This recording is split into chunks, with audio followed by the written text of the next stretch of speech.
As actors, we get to rely on scripts to tell us what to do. Like when to slap someone across the face and when to let someone slap you. But we don't need a script to tell us to help someone in need. The SAG Foundation was founded to do just that, to help performers with life's unscripted moments and to give back to our communities. Over the past decade, the SAG Foundation has given millions in financial and medical assistance to SAG-AFTRA performers and their families. Last year, more than 25,000 union performers attended over 500 SAG Foundation Q&As, seminars, and workshops. And SAG Foundation book pals read to over 60,000 children in schools every month nationwide. Do you know how much SAG-AFTRA members pay for all these resources and programs? Zero. Zero. Zilch. Nada. Do you know how much of our union dues go to the SAG Foundation? Zero! Zero. Zero. The SAG Foundation is a nonprofit that relies solely on donations, so it is vital that those who are able to help give what they can. And you've been giving since the SAG Foundation was founded in 1985. I love 1985. Out of Africa. The Color Purple. The Goonies. The Cosby Show. Family Ties. The Golden Girls. What? So many truly fantastic performances since then. We have a wonderful history and a beautiful tradition of being there for one another. If you need help, it's here for you. And if you can help, please give. Like every great production, we are at our best when we all act Together. Together. Together. Together. Together. So please, act now.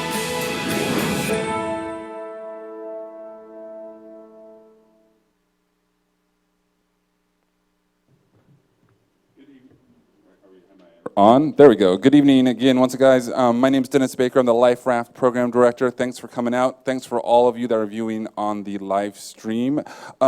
We are here to help actors. The ways we do that is through our YouTube channel, youtube.com/SAG Foundation. There's over 4 years of LifeRaft archive videos and lots of two-hour conversations, career Q&As, and then conversation events. We ask that you check that out. We ask that you tweet information out of the event you like tonight, any quotes, anything that you learned, so that we can hear and share the word and get the word out. So that would be so helpful if you guys do that. Check it out, subscribe, follow. We're on Facebook, all those good things, and you'll hear about so many things that we're doing. Tonight, again, is the post-production producing panel. I'll have the other two up on the YouTube page already, and we'll have the distribution and financing events in New York, and then all 5 of those videos will be up on the YouTube channel for you guys to gain all the wisdom to then make your own project. A couple things that I also want to tell you for those who are looking to make their own projects. In LA, we do a short film showcase twice a year, so you're able to submit short films that we then screen. We had one last night already, and we'll have one again in August. So that's something to keep in mind and a reason to maybe make that short film that you've been meaning to make and just haven't done it yet, and that you'll learn how to do post-production tonight. Make sense? We have an excellent panel. I'm so excited for them. They're excited to talk. I want to introduce a moderator who's been with us for this whole series, Kelly Thomas. She just moved from Film Independent to a new position that I'll let her talk about, and then she'll also introduce the panel. So give them a hand.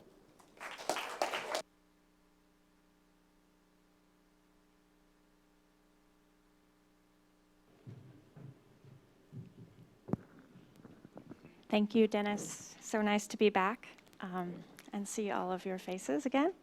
I am Kelly Thomas, and yes, I've been moderating this series. It's been a pleasure. I was the producer in residence at Film Independent, and that's how I know a lot of our panelists, this panel and previous. I have recently moved over to Junto Box Films, where I'm heading up an initiative to create a development incubator where we'll take 8 to 10 feature narrative projects and develop those, give them table reads, budgets, breakdowns, story notes, and in the end they'll pitch. And Junto Box has agreed to fund at least one, possibly more, for a budget of up to $2.5 million. So there's more information forthcoming on this. It's not quite up on the website yet, but if you're interested, check back in a couple weeks at juntoboxfilms.com. So without further ado, I'd love to introduce our gracious panelists tonight. I'll just say their names and let them give the spiel. This is Sebastian Dungan, Shaun O'Banion, and Jeff Castelluccio.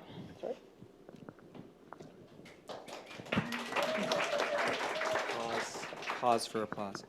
My name is Sebastian Dungan. I'm a producer. I was a child actor, so I have to confess that right away. I guess it taught me that I loved movies, but I didn't have the stomach to go out there and be an actor. It's like, wow, what an incredible job actors have to do. I'm always have so much respect for that. So my story is I was a studio executive. I was at Paramount. I was at Warner Brothers. Then I went out on my own. I started a company doing commercials. Thought I could get away from the movies, but a movie landed in my lap called Transamerica, which I loved and decided to make, and was a great journey. And more recently, last year, I had 2 films that were at Sundance. One called Afternoon Delight, which was the directorial debut of a pretty well-known TV writer named Jill Soloway, who comes from 6 Feet Under and United to Terra. And she won the Best Director Award at Sundance, and it was distributed by Film Arcade Cinedigm. And another was a documentary called Inequality for All, which examines sort of the growing gap between the very rich and everybody else. And that was acquired by the Weinstein Company. And now I'm prepping another doc, a music doc, and looking at a late summer, early fall start on a low-budget comedy. So that's me. My name is Shaun O'Banion. I'm also a producer. I was an unsuccessful child actor. I was raised in LA, but I went to high school in Sacramento and very quickly realized that Sacramento was not a good place for me.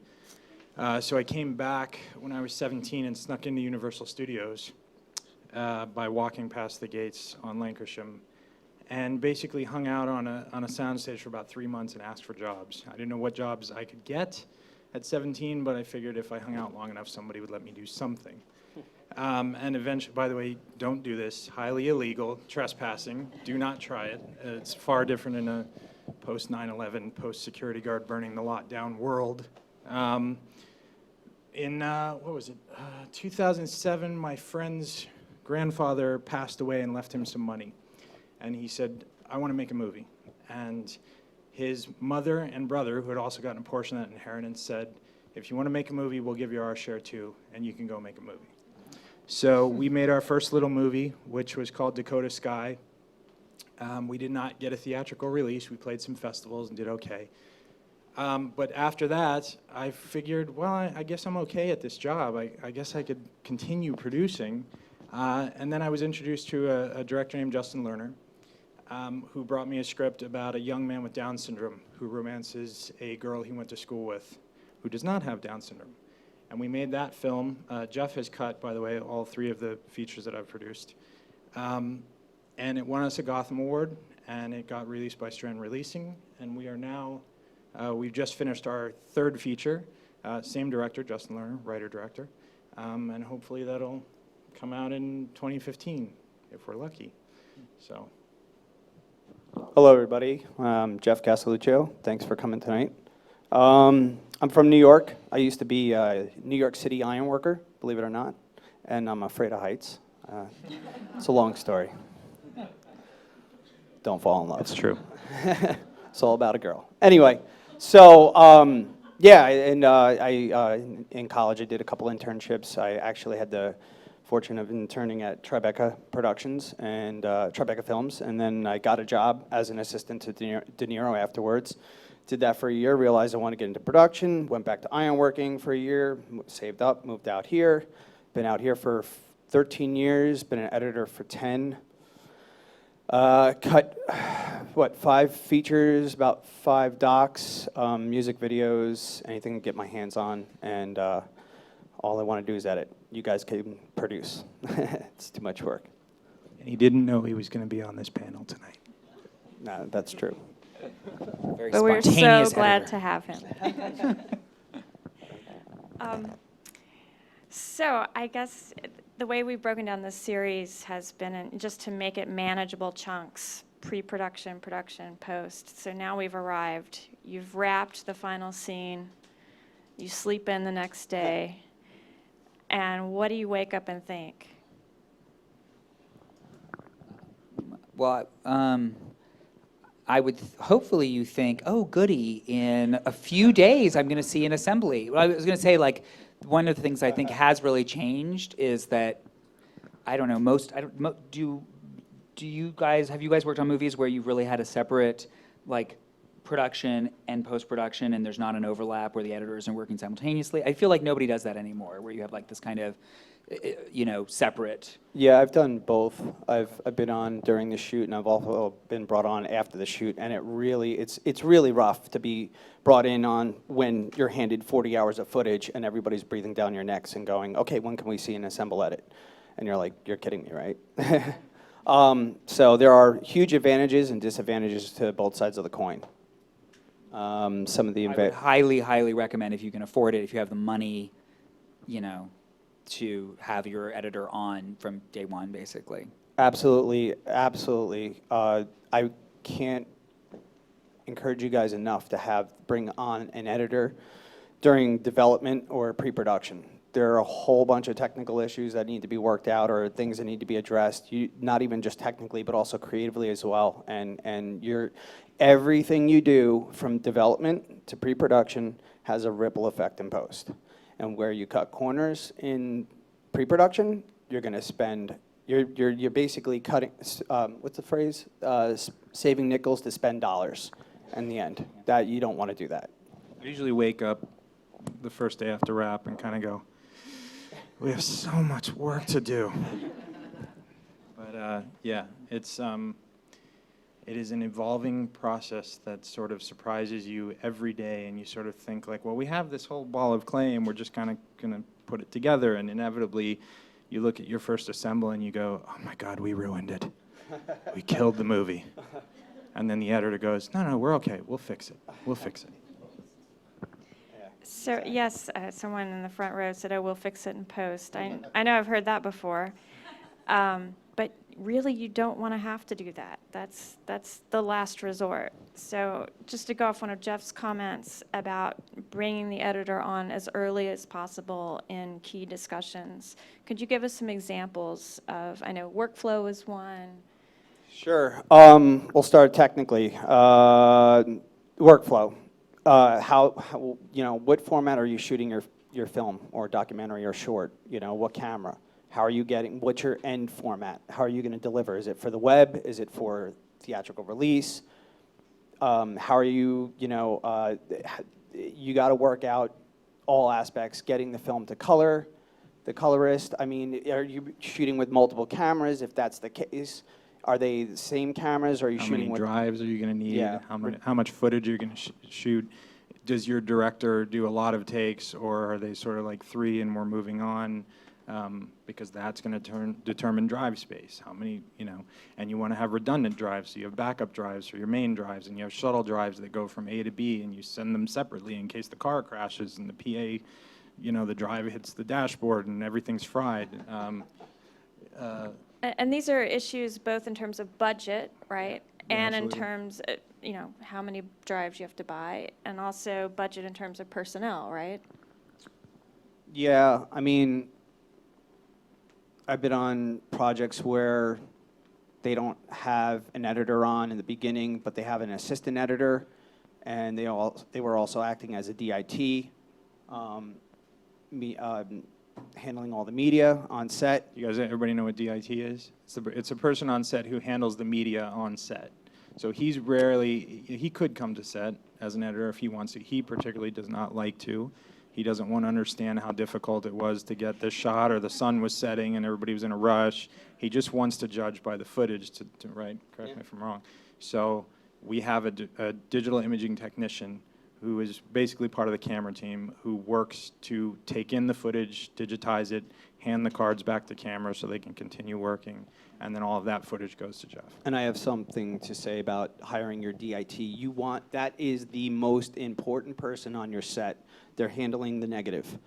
They're handling everything that you're working for. One of the main responsibilities for a DIT is you have him or her check the media as it's coming off the cards. You want to make sure there's no digital artifacts. You want to make sure there's nothing wrong with the footage. For example, one project I was on, I was actually a part of the production while we were shooting, and our DIT was hammered. They were slammed. They're essentially the not first drunk, one. not drunk. New York term, sorry. You know, they were, you know, it was the first day. Everybody was trying to find their legs, and the footage came in. I decided to do a film break, so I went out to set, grabbed the footage, brought it back to the edit bay, was checking out the footage, and I found that there was an issue with the camera sensor. There was almost to make this easy for you guys to understand, it's almost like if somebody didn't clean the lens. It looked like a smudge. And it's fine on a locked off shot if the background is dark, but as the shot's panning or tilting or whatever, it's on the image. So you can imagine. It's like a spot that follows your actor as he walks down the street. So you can only imagine the amount of VFX cleanup work that you're going to do to try and remove that. And so the good thing is that, you know, I did a film break and I flagged the issue right away, and basically saved the production a ton of money. You know, and then that's a situation where you don't want to cut corners, because if you don't have that person, you're going to pay for it all the way, you know, when it gets time to the end. I would also say, like, creatively, although, you know, this doesn't happen very often, but in terms of your sort of advocating having an editor involved from the very beginning, I think is really a fantastic idea. If your director and your DP are open to it, I think the editors can be really helpful in terms of talking about how you're going to cover a scene. You know, in other words, how the scene on the page is going to actually be shot on the day it's shot. You know, from which angles, and to just often just be there and be like, don't forget to get, you know, something for me to cut away to, which is a huge sort of rookie mistake I think that a lot of directors make, where they're like, they just haven't properly covered the scene. And rookie DPs and a director, I mean, an editor will always sort of make sure to flag certain things, and that's a real pain if you don't have it. You know, when you go, because usually, especially on an independent film, you're not in a location for more than a day, and you're not going to go back in there and get that cute little shot that allows you insert shots of someone's hand taking a plate down from a thing, and you know, that allows the scene to actually cut together in a way that works. There's also something to be said about bringing the editor on during the development stage, or pre-production stage, because then the editor should sit down with the director and the DP and talk about transitions from scene to scene. You know, that a lot of times that's overlooked, and you know, you want to come up with maybe creative ways of, like in Argo, when, you know, I forget who it is, somebody puts the paper down and slides across the desk, it cuts to another office with somebody else picking that up. That's planned out ahead of time. Those are kind of things you want to think about. You know, is it what type of film is it? You want to make the editing invisible, so you want to kind of do things like that so people don't notice it. Except for editors. Right. Yeah. Sorry, I was going to say that kind of stuff, which is actually very inexpensive, does a huge amount for production values. You know, again, assuming that you're going to be, for a lot of first timers, you know, and using fairly traditional setups of, you know, reverse shot kind of stuff, that having those little inserts and stuff will really make your film feel bigger than it is.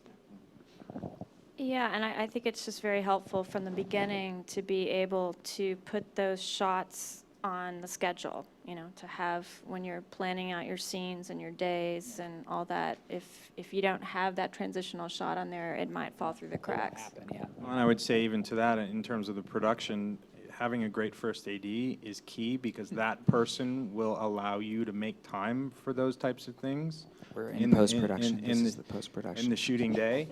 But preparation, it saves us all. You know, it is a conversation that happens, and an editor will say, but you should think about having a shot of this. And an AD will say, okay, well, I can put that on day 2. Yeah. And stuff like that. So a lot of this is about workflow and prep. And so when I go back to our little scenario of waking up the next day, you were going to say something, Jeff? Oh, no, I was just listening. Getting ready. So what do you guys think of in terms of as an editor, post-supervisor, as producers, what's your time frame in post, especially for editorial, and then how does that transition into the other components? I mean, everything's going to be a function of your budget, right? So everything is how much can we get for X amount? How much do we have to spend on this? On an indie level, it often tends to be, you know, a love of the game scenario where everybody sits at a table and you say, well, you know, what are you willing to do?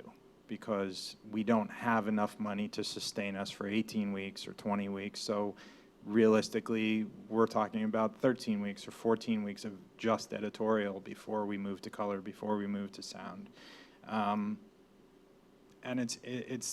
that's always a battle. And so picking your team is hugely important, because you need people who say, I understand what this movie is and I'm willing to go that extra mile, which is why, aside from just being friends, Jeff and I continue to work together, because he's a guy who's 100% heart. He'll say, you know what, whatever we got to do, we'll do. And that often means him literally killing himself and doing 18-hour days, which is why he got out of production, is because he didn't want to do 18-hour days. He was like, I want to sit in an office and have a cush gig and go home in 10 hours. But you know, the reality is so often on indie films that's just not an option. You kind of have to just go full out until you get to the wall, which inevitably comes. Yeah, and I think adding to the whole time aspect, when you're talking about your post schedule, your editorial schedule, picture editorial, it all depends on the project. How many cameras are you shooting? So if it's a multicam, how many days you shoot? 15, 21. Well, 21 with 2 cameras, it's twice the amount of footage. That's twice the amount of footage to watch. You got to allow for that time. You don't. It's interesting because you do not want to rush the editorial process. One of the first questions I ask a producer or director: are you rushing for any film festivals? Because get that out of your head. In my opinion, in my experience, you don't want to do that. You're the drummer for the film. Okay, you can somewhat hide bad writing. You could somewhat hide bad acting. You could somewhat hide, you know, whatever. But you can't hide bad editing. It is the final result. So, you know, you need to allow for that time. I would say, you know, if you're lucky to be brought on during, I'll give you my last feature, our last feature. It was a 21-day shoot, 22? 21 days. So I was in New York for all of the shoot for the whole time. And then we came back out here and we posted up for 14 more weeks. You know, and what was great about it, and this is something that nobody thinks about, and I learned about this through my experiences. It's not just the time you have with the footage, it's the time you have away from the footage. You want to allow your editor and your director the breathing room. If you can, I like to work a week or two, have a break before you actually lock picture, so that way you could go clear your head, forget about what you're watching, because as the editor, I represent the audience. The editor represents the audience. I'm watching the footage and trying to respond to it how the audience is going to respond. Yeah, and I would say, sorry, I was looking to give like a producer's perspective on that, which is like, well, one is, you know, I do believe in the beauty of deadlines. I think that like human nature responds well to a certain kind of pressure. So I would say that as a producer, what you want to do is kind of find that sweet spot, but allow for some wiggle room. You know what I mean? So don't actually like tell people like our deadline is our actual deadline. You know what I mean? Like have you know, your secret deadline, your secret stash of money that you can extend, you know, if possible. Again, you know, budgets are what they are. Sometimes you only have what, you know, literally what you need. But if you can hold back something, but make people feel like there is another deadline that they have to hit. That's a huge thing. And then in terms of like, you know, that taking the break, I think that's huge advice that people don't often give themselves in that kind of time crunch, which is to be able to step away.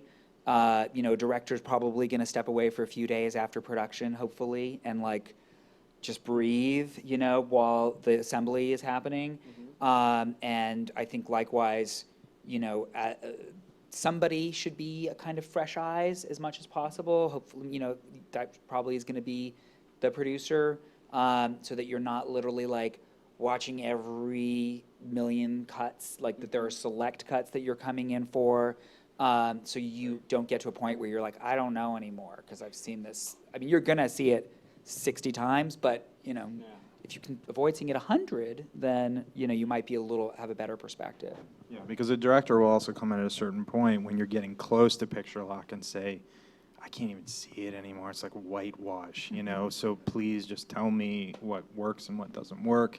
And even adding to that is bring in your friends into the suite, and hopefully you haven't told them everything about the movie and you get some sort of clean perspective on it, but bring in 4 or 5 people and say, I'm not going to tell you anything. It's just sound is not final, color's not final. Here it is. Yeah, I was going to ask about audience feedback screenings and how you fit that into the process. Yeah, it's massive. It's huge. And luckily, living here, we have such an educated pool of film industry people where they're experienced in test screening a film. So, it's very hard. It's very difficult to watch something that's, that's not finished. It's going to sound like this, but better. It's going to look like this, but better. As the editor, I could kind of fill in the ambient shift gaps in between, like when you're cutting from a scene to a scene and things aren't lining up, but you really, what was I trying to say? Well, I mean, you have people come in, and what inevitably happens is you're going to get notes for things that you absolutely cannot fix. The only way you could fix those things is if you had the money to go reshoot things. And usually in indies, you can't go reshoot anything. But what will happen is you will also get very specific notes that are the same note from multiple people. And those are the issues that you then focus on. Those are the things that you're like, well, look, we've done 2 screenings now with 6 people each. 12 people all said this thing is confusing, so let's look at that. And you will have those, they'll repeat, other things that'll be all the same note. A lot of it, it may not be useful. You'll kind of go, well, that we don't really feel that, but these are very specific. And you fix what you can, basically. Yeah, but going back to what Kelly was saying, you really want to benchmark. You definitely need to work in test screenings into your schedule. Absolutely. You want to have, like when we do our films, we bring in, like Shaun was saying, we bring in some people that know about the project but haven't read the script, some people that have actually read the script, some people who are completely blind to the storyline, and you want to allow time to get that feedback, discuss it with the producers, with you guys, and the director, and see what can be addressed, what needs to be fixed. And how many of you guys have lied and said you were students and gone to like the movie view thing and get a free movie on a Friday night, right? You go in and you fill out the cards, right? Well, we actually even do cards, even on an indie level. We make up our own cards. What do you think of this actor? What do you think of that actor? What do you think of this plot line? Ending, good, bad, great, excellent, whatever. We make cards and we literally give them out. Nobody puts their name on it, so they don't have to feel guilty if they tell you your film is horrible. But you get a good idea for a cross section of people. And if it's not obvious, I would just in this day and age, like it has to be a screening where the people come and they sit and they watch the whole movie. Don't send them a Vimeo link, not only just from a security or whatever standpoint, but just because you want to be in the room with them, you want to know where the laughs are. That's what it's all about. Like where it's you can feel it when you're in a room full of people. Like right away, you're like, this is long right now. In a way that you haven't felt it when you're screening it in an edit room. And then I would say, like, if you can, get them to talk about it afterwards. Like, the cards are great, but people are lazy, and they, especially when it's a recruited audience, they just say dumb Seen stuff. like most, all. Yeah, it's like... Not very helpful. So you know what you do? You take your iPhone and you open up voice memo, and you put it on the table in front of you, and you start asking questions. And I would say, actually, something we learned from our experience is try not to have your director there, because directors tend to try and want to lead people to things that they already know are issues, which is not great. Or maybe what I've done before is have them in the audience while it's screening, so they witness the responses, but then let them not for the focus group. Yeah, absolutely. It depends on who your director is. That some of them are going to be like, I'm up there talking, and that's no. But it's good. It's good to have them there. I think also in the back of the room, just so they can feel out and kind of hear the feedback. It works both ways. Yeah. And of course, also you have to have a mix of different kinds of screenings. You don't want to only have the industry professionals. They're helpful at a certain stage. Be careful who you invite. Obviously, don't invite your agent friend. Do not invite the agents. Until the movie's finished. Then invite the agents when you're excited about it but the last possible. Do not invite the actors. Oh, should I? I don't know if that's like a thing. Do not invite the actors. No, not until you have a finished. You feel really strong about it. I follow that policy too, and I know that they're chomping at the bits. Can't wait to see it, but Especially investors. Especially investors, because if on the indie level, chances are you're getting the money from somebody that's not in the business. And we had a situation once where and rightfully so, the investor had no clue how to watch a rough cut or a first cut, and we both were like, no, we don't want to do this. We don't show it. And sure enough, the investor's like, what did I do? What did I spend my money on? I'm trying to explain, no, you're used to dealing with tangible products. This is going to come out. Well, you just got to give it time. I always show it to my wife, and if I show her an early cut, inevitably, I showed her an early cut of one movie, and she was angry. She was like, what happened? I mean, you worked so hard on this. And I was like, it's a rough cut. You don't understand. She's in real estate. I'm like, you don't understand. Just trust me. It's going to get better. It'll improve. I promise you. And then, so we showed her the lock, and she called, and she was crying. And I said, what happened? What's the matter? What's your sister? What's happening? It's your mom? She said, no, it's beautiful. And I went, thank God. And I said, hang on, I have to call the director. And I called the director, and it's like, my wife is crying on the phone. She loves it. And he was like, put me on the call. And I was like, hey, babe, are you okay? She's like, yes. I'm like, the director's on the call with us now.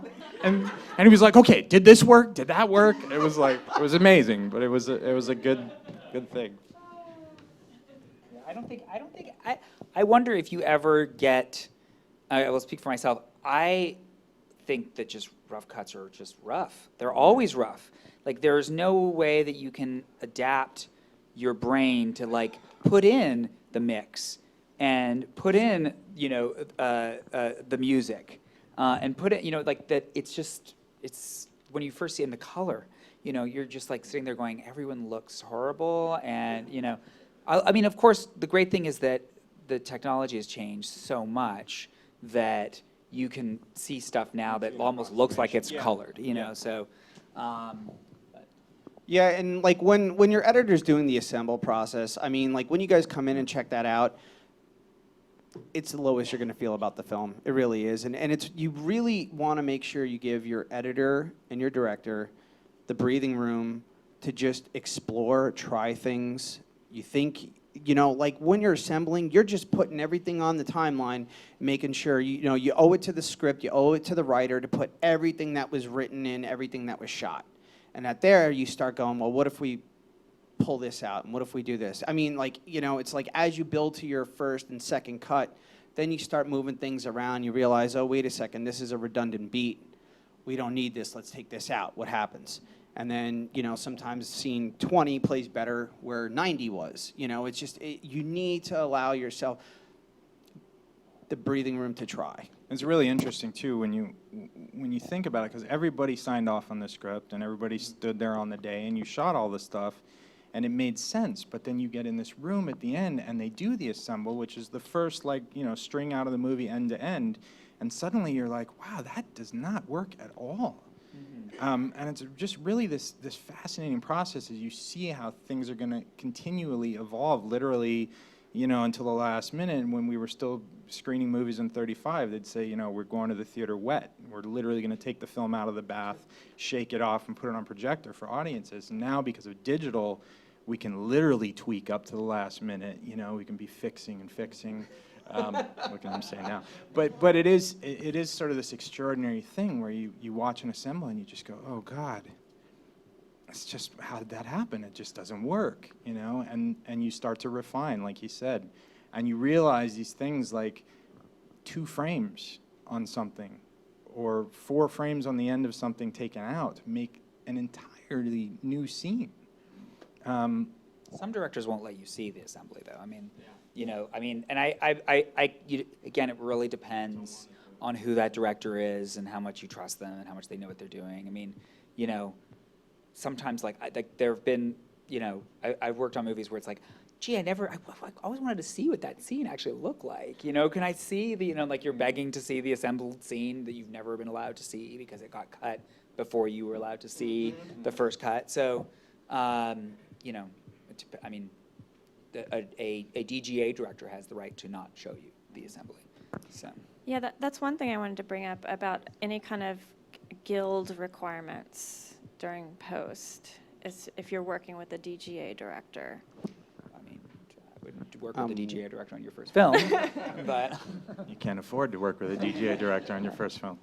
I'm working my way up to working with a DGA director. Well, they do usually have a contractually length. I want to say it's like 21 weeks or something of.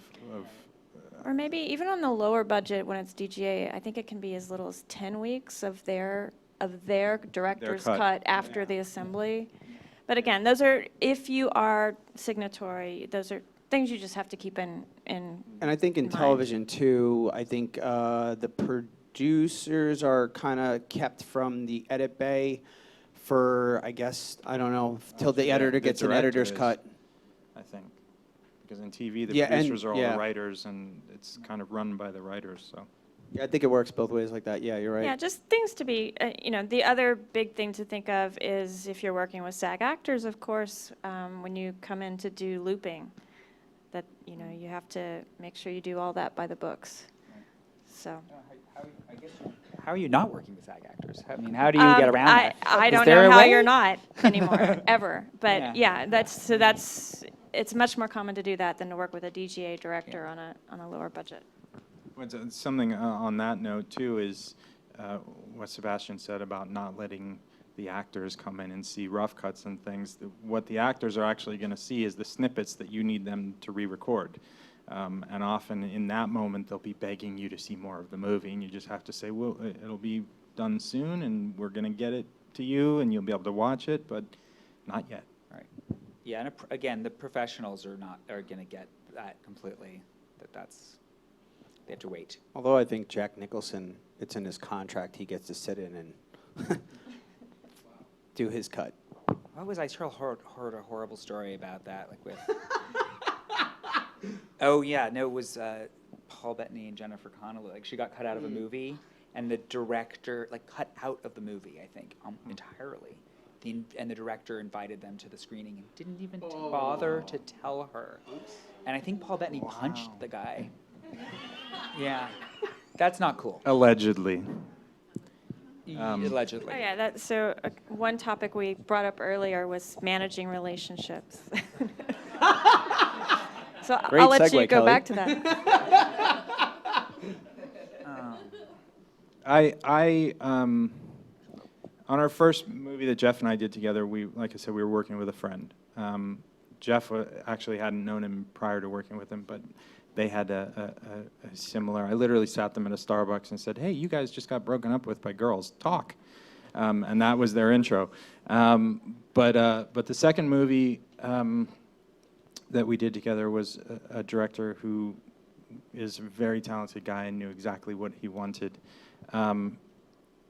But I told Jeff, I said, this guy really has this movie.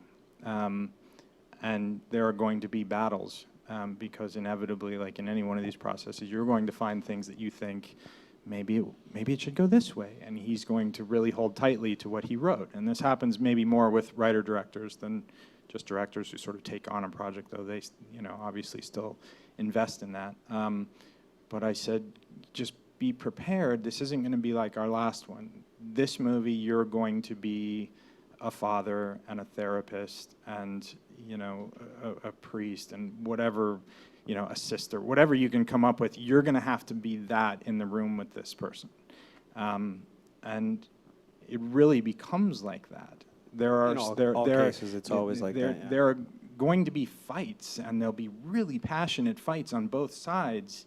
And what you have to do is sort of have those people understand that that's fine. That's part of this process. The goal is to come in the next day, is to say, all right, we're done today. I'll see you in the morning. And you come back in, and you look at each other, and you say, you ready to work? Okay, let's start again. And you go. The next day, i.e. about 5 hours later. Yeah, I mean, I think that goes to sort of like the, most important relationship you have as a producer is with the director. And, that relationship is going to be different on every movie, and whether or not it's a situation where, you are just there. This is, to me, the ideal, where your function is to support and facilitate and create the space for the director to do what they do, the way that a director does that for actors. And I think that there are a lot of parallels, just kind of making it safe for them, taking away all the stuff they don't need to think about and just letting them do what they do. I think as with actors, sometimes some people are people and they come on set and they choke or they, or they're distracted or what have you, and you have to be a little more proactively involved and, sensing what that needs to be. That's the, I guess, the art of producing, knowing how much you need to step in and when, or how much you need to let people kind of find their footing.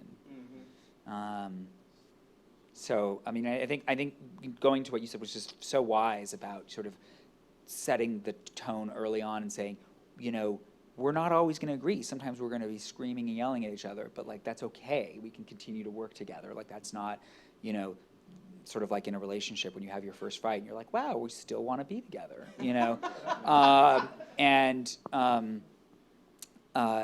would say to kind of add an asterisk to that, which is to pick your battles. I have worked with other producers who are just screamers, and everything is the same code, what is that? Code red or same level. What's the Homeland Security thing? I was trying to think. Yeah, the colors. It's not everything is going to be that important. Orange level. You can't fight. Then it's like you're the boy who cried wolf. By the time, especially you're getting to post, it's like no one's going to listen to you anymore. Yeah, talking about relationships, as the editor, you are the therapist. You're the, not even just to the director, also to the producers too. I mean, we're your champions, we're your coaches. We understand, more than anybody, I guess, because we're doing the job. We understand how to get it from point A to point Z, if you will. And, it's just, there's something to be said where,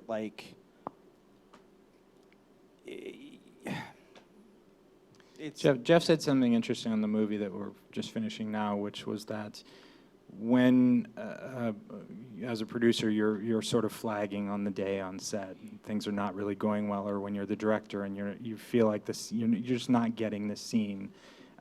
There are 30 to 40 to 50 people around to help sort of carry the weight of that sense, and if you've been on set, you know that it sort of spreads, and you try and rein it back in and sort of get control of your day.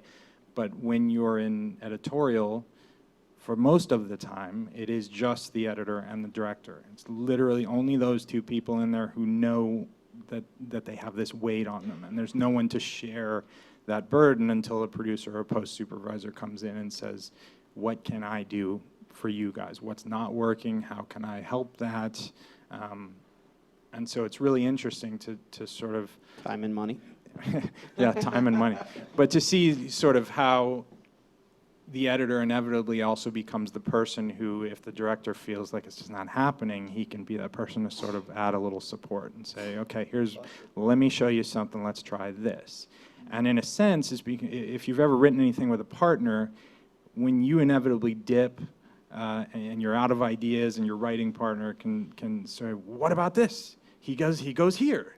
And you go, yes, he does that, and then he can do this, and it picks it on. The editor plays that function in the room.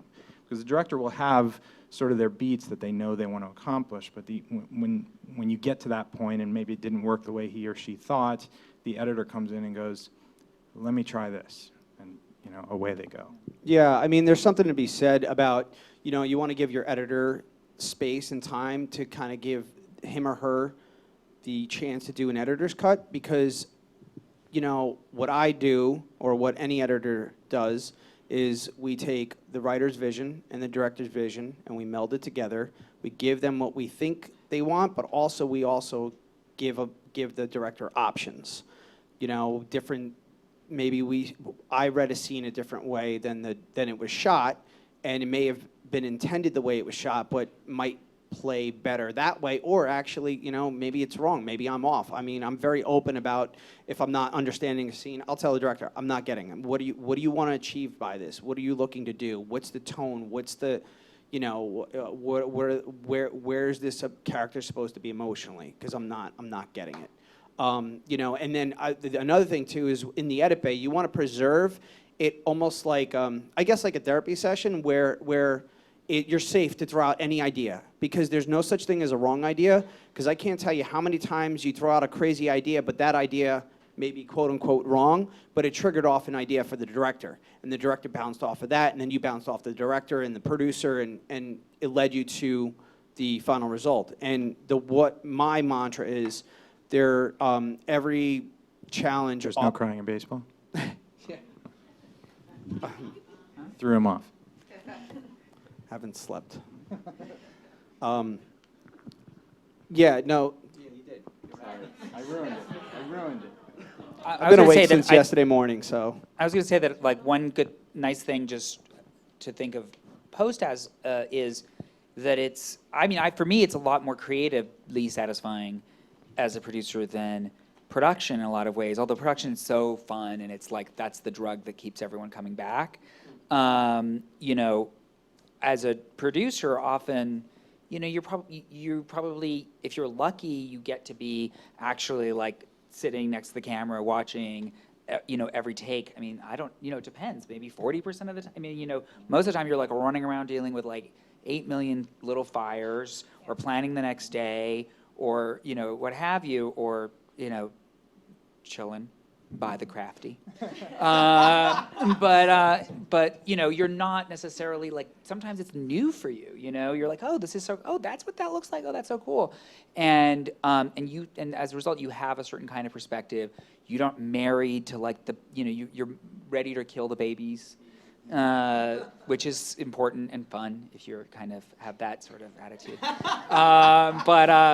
But you can bring stuff to it, and you can retell the story. It feels a little bit like development in that way, where you're getting a draft and you give some note and a light bulb goes off and you're like, oh, that's so satisfying because I just had to have an idea. I didn't even have to write it. Someone else is going to do that. In the indie film, as you guys probably know, you're never going to have enough time or enough money. So for me, I enjoy casting because there's a lot of surprising casting. Somebody comes in that does something that you didn't expect. And in post-production, it's the same thing. You are, sometimes you are so rigidly on your schedule and you just don't have time to play as much as you'd like. But in editorial, you can make a subtle change to a scene that will change the tone. And it's just this thing of like you said, like, wow, that's what you did from that? Right. Or like repurposing a shot from another. Fun, cool little, it's like collage work, and it's amazing how one small thing, and I think maybe I was going to say this is a perfect segue to talk about music, but like how much that can affect it, and how much finding a song can be, it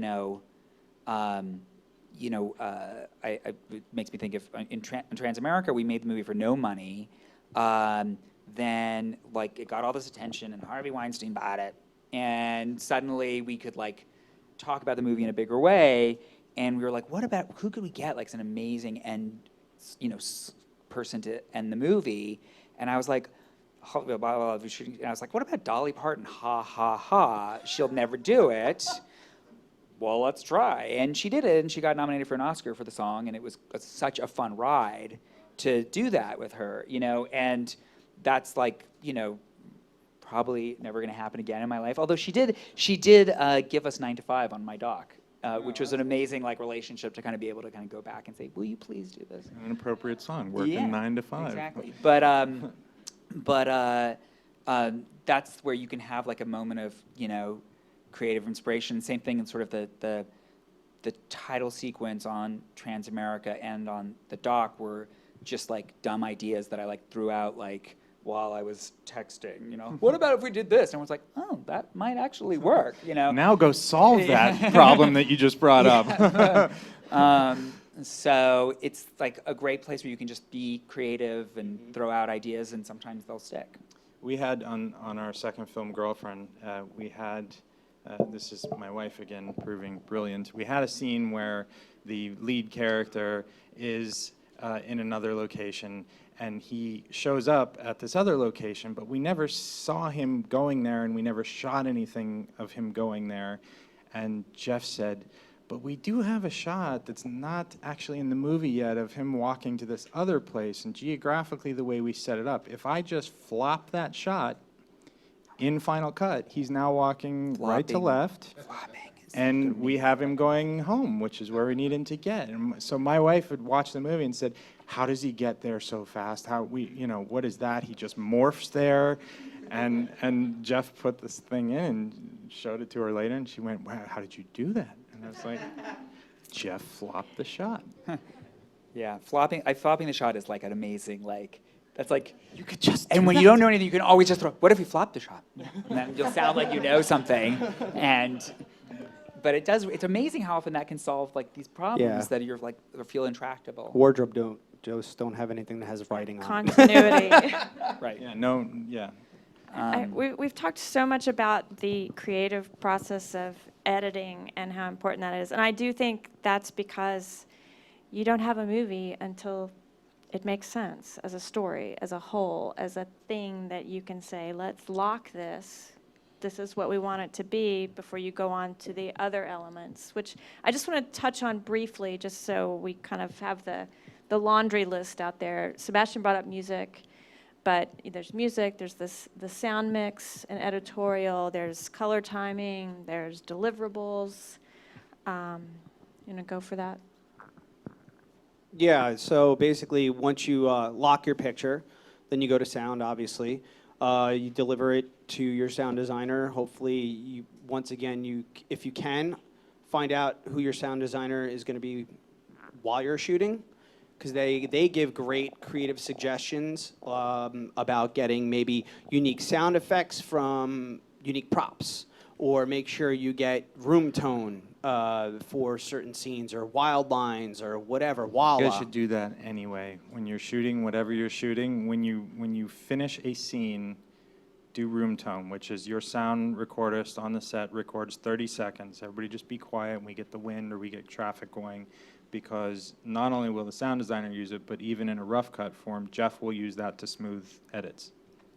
Yeah, exactly. Yeah, and then the sound designer, you give the sound designer usually, on average, 6 to 8 weeks. 6 is pretty quick.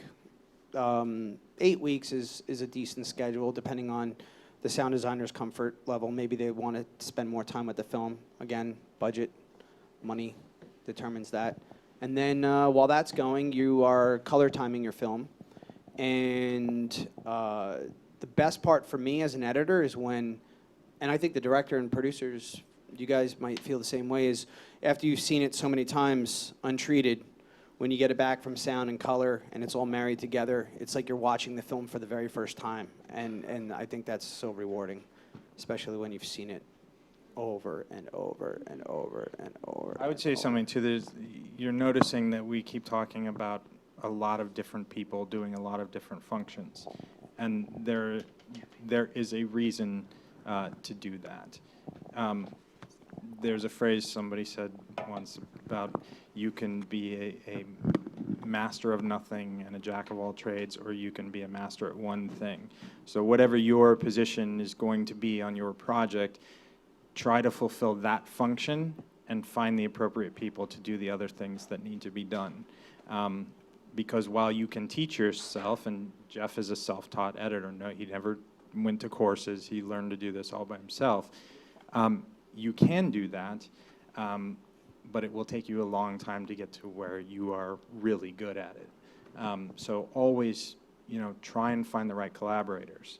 A lot of people come out of film schools, and because they've been taught everything, every sort of discipline, they think they can do every discipline, and it just really isn't the optimal thing for any project. You need other people's perspectives. This is, the beauty of what we do is it's the collaborative art. I always say, if you want nobody to tell you anything, go paint. Sit in your attic and paint pictures, and nobody will tell you that that blue could be a little darker or anything like that, But it's really, and I don't want to get off post again, but this extends to the very beginning. Pick the people for your army really well. And pick people who are smarter than you, and pick people who will say, you shouldn't do that. So that you can say, why not? And they'll educate you. I don't retain most of the stuff he tries to teach me about editorial. It makes my brain melt out of my ears. But I just know that I can trust Jeff, and things get done the way it should. Thank you, and that's nice of you to say that, and especially in front of this group of people. No, but and another thing you want to think of is when you're hiring your editor, do you really want to have him or her serve as the assistant editor in DIT? Because what happens is, your editor should be thinking about story, nothing but story, nothing about character arc and all that stuff. Once, if there's a problem on the with the footage, or if there's a problem with the computer, you go into tech mode. Now you take your creative hat off, and you're now putting on your mechanical hat, and you're trying to fix problems. It's going to happen. You can't prevent it, but you want your assistant editor to work on the syncing and logging and prepping the footage, and maybe assembling, and let your editor do that. Just edit, just build, create the story, shape the story. To that, I want to start integrating some of the questions, and you're talking about personnel, et cetera, and we have a specific question. If the director can do the editing, will it be better for the final result? There's two sides to that, yes and no. It depends. The advantage to having an editor is you provide fresh perspective.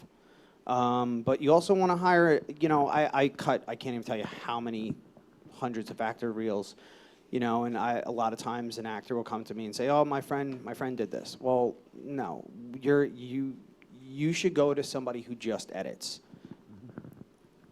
I shouldn't say that, but you want to. I mean, it's like when you get your hair done, do you just let your best friend do it? No, you go to a salon and you go to a hairdresser and you do somebody who does it for a living.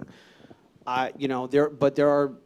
Don't do it as a way to save money. That's what I would say. It's like there are obviously directors, that's their process. They are editors, but... Quaron just got another Oscar for that, right? Yeah, the Coen brothers. But not very many, really. I mean, most directors I know are like, what they get off on is actors and being on set, and that's like, and they'd be happy to have an editor just do a lot of, just be able to be like, give a note and walk away and do something else, Our last director, he's ridiculously talented, and he knows a lot about editing. He probably could cut the film himself, but what's great about that is I can sit there and we can really get into it and dig deep because he knows about the process. He's very well aware of the process, and if you can work with the director who has should have a very strong knowledge of editing, that's the best scenario in my opinion. Great. Yeah, and I agree with Sebastian too about I know it's hard when you don't have much money, and that's one of the things where you think, oh, I'll just put on that hat as well. But I do think it's something. Don't jump to that conclusion immediately. So I'll start with another question. There are actually a couple that are under the same umbrella. When making a post-production workflow, what are some of the pitfalls to stay away from? Ooh, good question. There are a bunch. You want to know what your end format is, how you're delivering. That's number one. Know what cameras you're going to use. Are you shooting Canon 5D and Alexa and a Red? Is it mixed media, different frame rates? You need to know.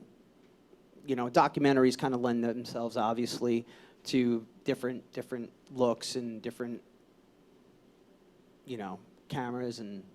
Yeah, knowing how much that's going to end up costing, I'm a proud Luddite about all this stuff, and so I just don't like technical stuff. I don't know why they have to always name cameras with a series of numbers and letters. To me, it's why can't they have names? Alexa. Yeah, that's better. But colors.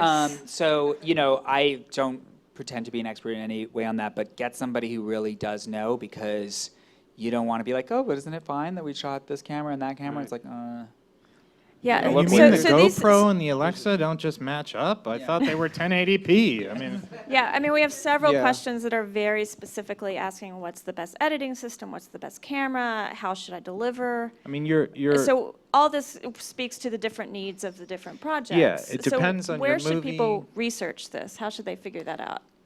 Well, I've done a project where we shot, it was a music video, and it was multicam. We had 3 cameras, and we were shooting the Ari Alexa. And so my brain goes, okay, we need to do a transcode. We can't cut the online footage. We can't cut the raw.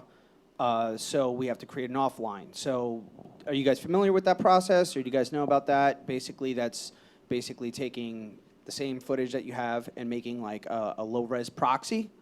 So that way your system can handle the footage, because now I'm going to multicam the camera. Well, if I multicam the raw, my system's not fast enough, or I don't, it's going to stutter. You're not going to be able to play back. You'll have playback issues. You want to kind of think of those things. But once you get to the end product, if you don't do your job at the beginning during the transcoding process, when you go to link back to the raw footage, you end up in one of 2 scenarios. Number one, you can't do it, or number 2, you got to... or if you do it, what could end up happening is you got to recut the whole thing by hand. You got to go back and pull every shot, and you don't want to do that. There's a very specific onlining process. That's a pitfall that you want to watch out for. And again, too, you're going to have, when you're in pre-production on a movie, your DP and your director are going to say, well, this has to do with it. Don't laugh. The DP is going to say, I want to shoot the Alexa.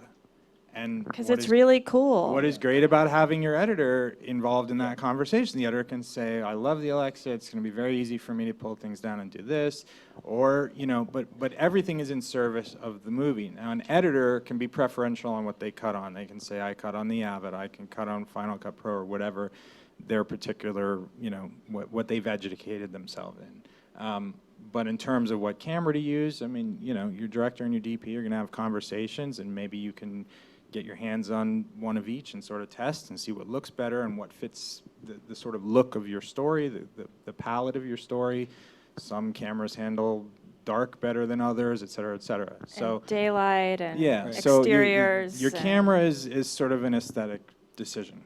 Because they all function, right? They all record, and that's what you're going to do. So it's an aesthetic conversation. I was going to say, if you can also, and by the way, I wasn't laughing at what you're saying. I'll tell you later. I thought you were teasing me. No, but I was going to say, I like to, some producers I think can get super I'm the money guy and I have to say no to everything, and that's certainly kind of a big part of your role, it's sometimes to be the kind of bad cop or something. But if there's a attitude adjustment where you can think about sort of the art of the possible and how we can achieve what everyone's sort of talking about, as opposed to and make some sacrifices or some choices, and that's where I think the kind of amazing creativity of a team of people with different agendas and some harsh realities to work with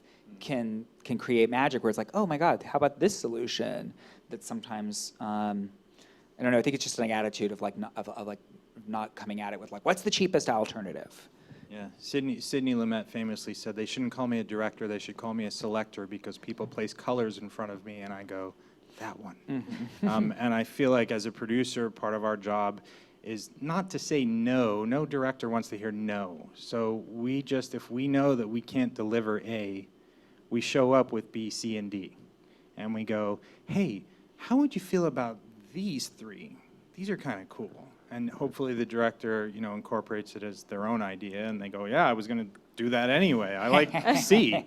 If you can't do A, or if you really, really, really want to do A, then you can't do X, Y, Z later down the line. Exactly. I don't know if any of you guys, I think you guys did a panel for Dallas Buyers, right? But they basically, they had lost their money 2 weeks before they shot, and Robbie Brenner, the producer, had to go out and find somebody else to make the movie possible again. And when they found the person said, we will absolutely do this movie, but not at the amount that you had previously, so you have to figure that out. And Robbie Brenner, the first thing a producer generally does is say, well, we got to cut schedule then, right? So we're just going to shrink the schedule to accommodate man days, et cetera, et cetera. And the director said, I don't want to shrink the schedule, so let's just not have grip electric. So they shot the movie with existing lighting, sunlight, fluorescence in the hospital scenes, whatever. It's extraordinary. But again, having that conversation and having people who are willing to sort of think about the possible, and rather than going, what are we, being screwed into here? What can we do to get what we need? Is a huge thing. Creative solutions, yeah. I like that idea, though. I hadn't heard that story. I remember that. One specific question here about documentary. What do you need to think of during the editing process with documentary that's distinctly different from editing a narrative feature? Well, I think from a producerial standpoint, it's just like a way longer. I mean, you're not editing a doc as, that's the real making of the movie, is editing the movie. So, yes, you have to go and get the footage, but depends obviously, again, what kind of documentary you're doing, whether it's like a verite or there's a ton of archival or, but you're truly, and I just made my first documentary and I was like, oh my God, this is it's like the opposite. It's like through a glass darkly of like making a narrative, because you're, How long was your editing process on? Like we were cutting the movie for, I'm trying to remember now, 7 months, 8 months. Yeah. So, but we were also like shooting while we were cutting, and we shot almost 80 days, but not all at once, over the course of a year. And we would go and get stuff that we realized we needed in the editing process. It's just a really different way of making a movie than a narrative. And, I would liken it much more to a development process. I mean, I was so nervous going into this doc because we don't know what we need to shoot. We don't have a script. How do you make a movie without a script? I just could not get it. And then like day one, I was like, oh, like this is like we're brainstorming the movie right now. We're kind of figuring out, we kind of know we need this one thing, but we're discovering that we really want this thing too. And then it's later that you make the move, you kind of tell the story. It sounds exhilarating and terrifying at the same time. Yeah. Yeah, no, it is. You are absolutely kind of figuring it out, much more as you go along. Of course, again, it all depends. Sometimes, like the documentary is, we're going to take a camera crew to the Democratic National Convention, and we're going to be there the entire time, and then we're going to cut it, and you're working with raw material, and you're finding it. So it just, again, it really depends on which kind of film you're making. But just the headline is, it's the biggest part of your movie making process. I want to make sure we save a little bit of time here at the end. Can we end on music? Can you talk about the role of the music supervisor and do you need one, and when should they come on, and what do they, what do they do creatively and functionally for the delivery of the picture? Well, I'll add to that also, post-supervisor. You want to bring in a post-sup ASAP. We had a great post-sup, Michael Aran, and he was instrumental in all aspects of post and making sure everything's working properly, keeping in contact with our vendors and making sure everybody has all the proper information and assets. He coordinated. I had I've had very little to do with the whole securing rights to music, and I haven't worked with a music supervisor before. I mean, generally in the edit, I kind of like come up with some ideas, bounce things off of the producers or director. He has an extraordinary ear for music. His dad was a singer, and so when I cut, I'm kind of throwing everything at the film, what works tonally, and then the music supervisor will come in and go, okay, well, this is too expensive, so we either get a composer to do a sound alike or we go in a completely different direction. And I actually have a story on our first movie. The writer had written in a scene, one of the lead characters says to another, they're standing on a cliff basically, and he's sort of one of these guys that goes on these sort of rants, and he said, what if we just threw ourselves off here? You don't know when the end is gonna come. You're just gonna hit. Which way do you want to face, up or down? Do you want to see it coming, or do you want to just go out and not know, just enjoy the ride? And then the other character who he says it to repeats it later in the film to somebody else, and that person is holding a guitar. And the way it was written in the script was the one who's holding the guitar makes a joke out of it by starting to sing the chorus of Free Fallin' by Tom Petty. Mm-hmm. So it's literally in the script. He starts strumming Free Fallin' and just does the chorus. So, of course, we call Tom Petty's record label, and we say, hey, so we're doing this little movie. $150,000 is our total budget, and we have a character. We don't actually want the song, but we have a character who we have shot singing Free Fallin'. Or no, we hadn't shot it yet, thank God. And I said, so what would that kind of thing run us? Well, they'll quote you what they call festival license, which is knocked way down. But what it essentially means is you can use the song to play in festivals, but whoever buys the movie is then going to either have the problem of paying for the rights, or you now have to find a new song to put in there or cut that scene if it's a character singing it. And of course, Tom Petty's record label said, okay, that'll be $75,000. To do the theatrical. To do theatrical. And I said, well, right. But not the real song, just our actor singing the song. And they said, $75,000.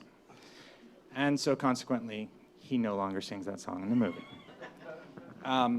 So even on that level, these are things you need to be thinking about. If you can have a music supervisor, which we didn't, they often have relationships with labels. You can probably speak to that.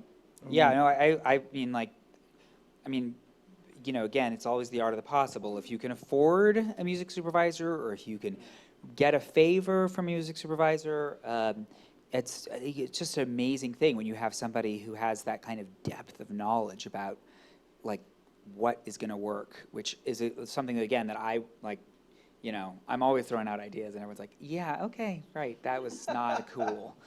So people, if you have somebody who really has a great knowledge and also has the relationships where they're striking these clever sort of, MFN deal, like most favored nation deal, where you kind of go in, you say, oh, everyone's getting, $1,000 aside or something, which is very, very little money. It means like $1,000 for publishing, $1,000 for the master. So Could you explain the difference between what that means? So every recorded song, the music supervisor, the job, taking a step back, is to supervise everything that has to do with music in the film, which is, it tends to be like them recommending composers and hiring a composer and overseeing that composer, kind of being the composer's sort of boss, and then finding the needle drop music, which can be diegetic or non-diegetic. In other words, it's like the music that's playing on the jukebox in the diner when the character's there, or it's that great song at the end of the movie that like sends you out feeling wonderful, that everybody knows.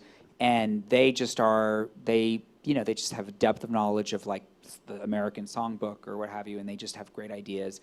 And they know about bands you've never heard of that are fantastic. And they have relationships with record labels where they can go in and say, I bring you so much business. I do business with you all the time on other movies, so cut me a deal on this little Sundance movie.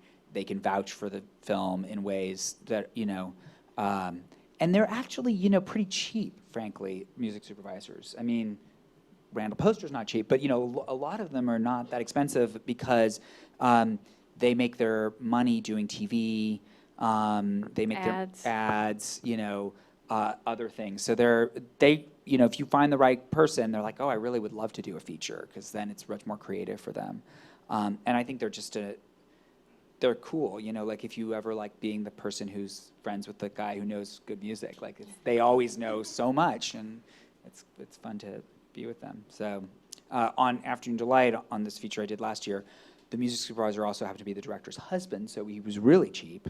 And he's a truly amazing genius guy and brought so much to the movie. And he was so smart about the music that he chose, the temp music. So you guys know what that means. Like when you're cutting the movie, the editor and the director and the music supervisor are like suggesting songs more like out of a mood and placeholders and stuff, not necessarily knowing whether you're going to be able to clear them, because that process takes a little bit longer.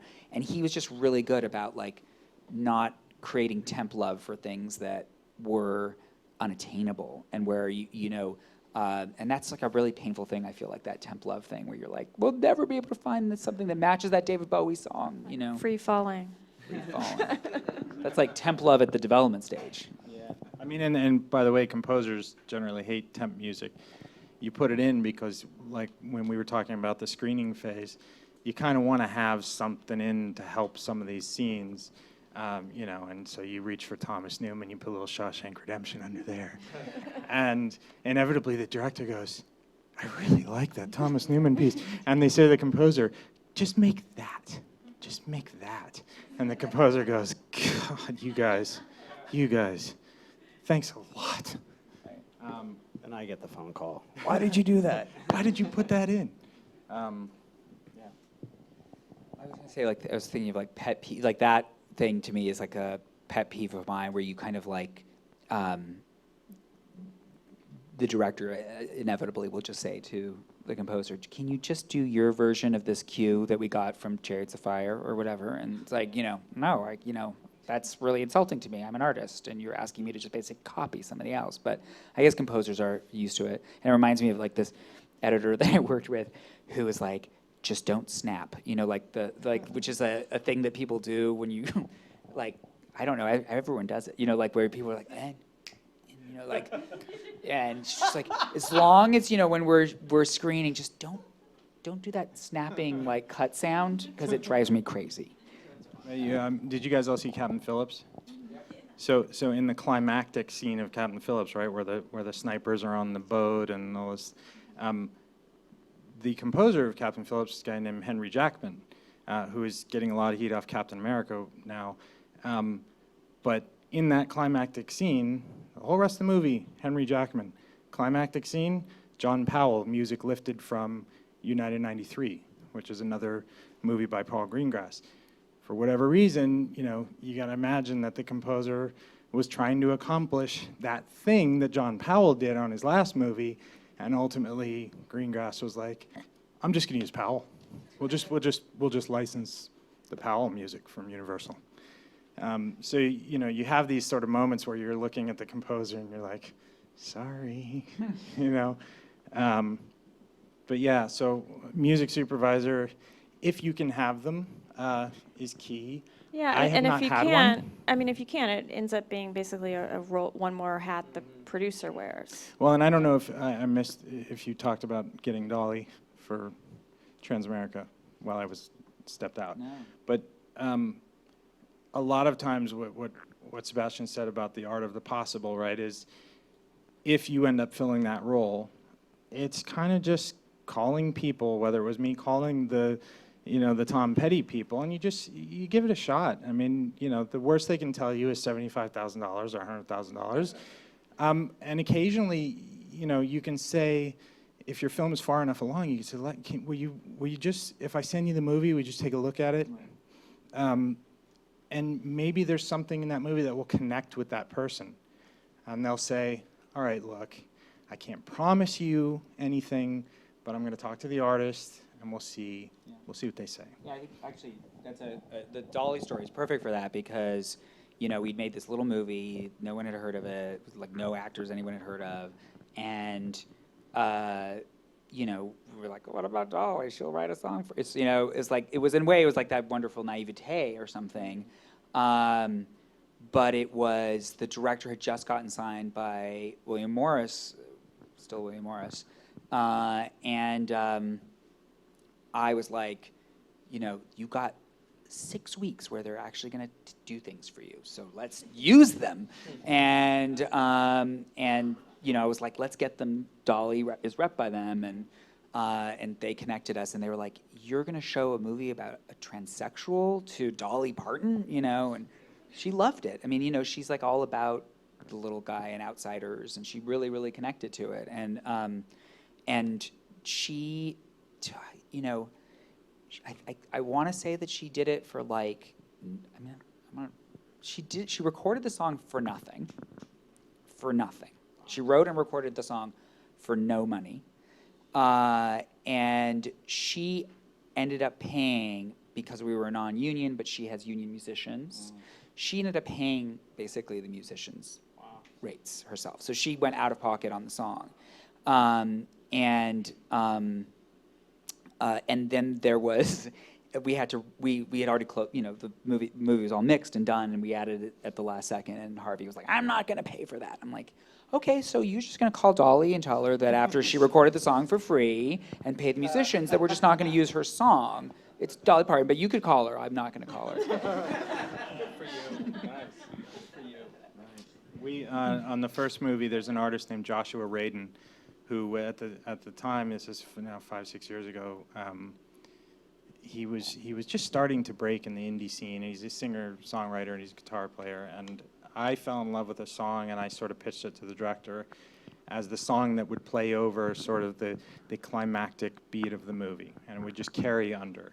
And our composer said, I love him, and I love the song, and I will compose my last cue to feed into the first chord of his song if we can get it. I know exactly how to do it. So I called Josh Radin's people and said, look, we're tiny and we don't have anything to offer you. I know that. This is going to be just a crappy offer. But could you do it for, I don't remember. It was basically, it was a pittance. It was nothing. It was kind of, it was insulting.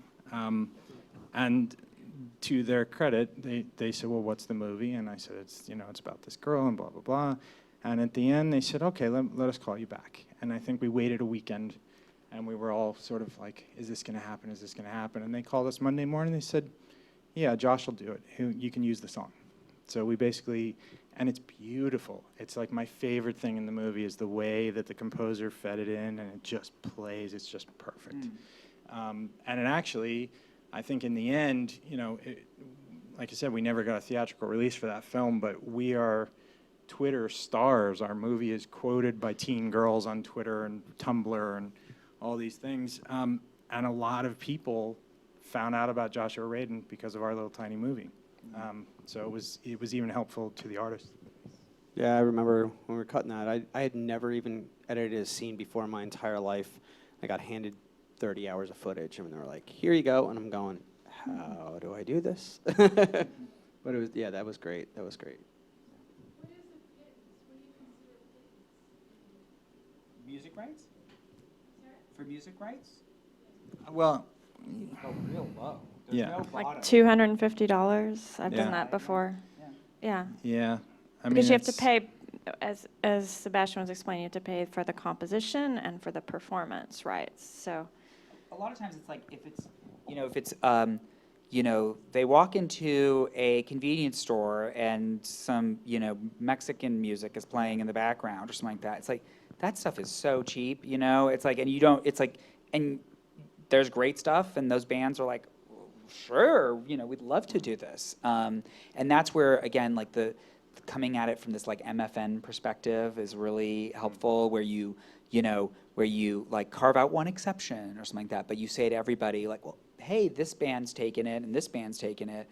You're gonna ask me for more money? Like everyone's at the same level. I mean, listening to us talk about this, it makes me think of like so much of like, it's all about begging. You have to really have no ego whatsoever about just no shame. Just going in there and begging and just kissing whatever body part you have to, and you just have to go back and have no shame, and you're going to get rejected, and just go back and ask again and plead, and also sell the magic of movies.